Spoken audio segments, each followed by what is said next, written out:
Tonight on Drunk History Drone Edition, the revolution that put flying robots in everyone's hands. Good evening, fellow flight enthusiasts. Welcome to Drunk History Drone Edition. I'm your host, Jason Sansucci, and tonight we're traveling back to the prehistoric era of consumer drones, all the way back to 2010. Okay, so you're not gonna believe this story. It's 2010, right? Everyone's walking around with their fancy new iPhones, taking pictures of their lunch, and this French company called Parrot is sitting in their office like, what if the phones could fly? What if we make the quadcopter that connects to the iPhone? C'est magnifique. No, seriously, these absolute geniuses decided to make this foam quadcopter thing that wouldn't kill you when, not if, when, it crashed into your face.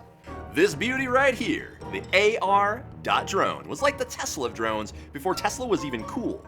Cameras, Wi-Fi, a whole 15 minutes of battery life if you were lucky. In 2010, this was basically witchcraft.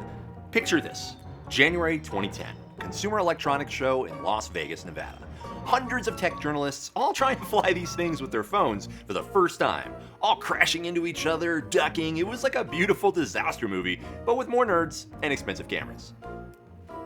These things were flying everywhere, hitting the ceiling, dive bombing the crowd, getting tangled in people's hair, and yet everyone was obsessed. The AR.Drone won like every innovation award that year.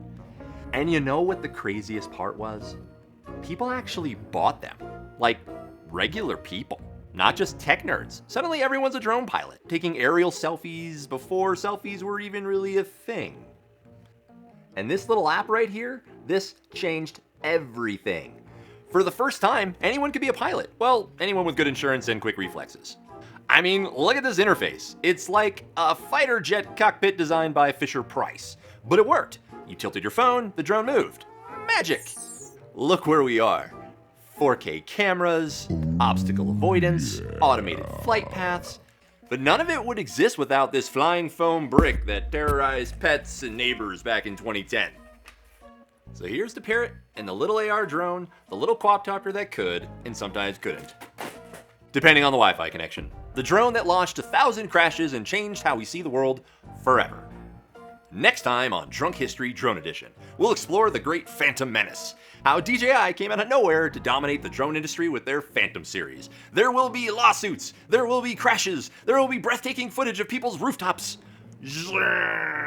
Until then, keep your propeller spinning and your homeowner's insurance up to date. No, DJI is better. No, Parrot is better. No, I think I really like you. No, I really like you.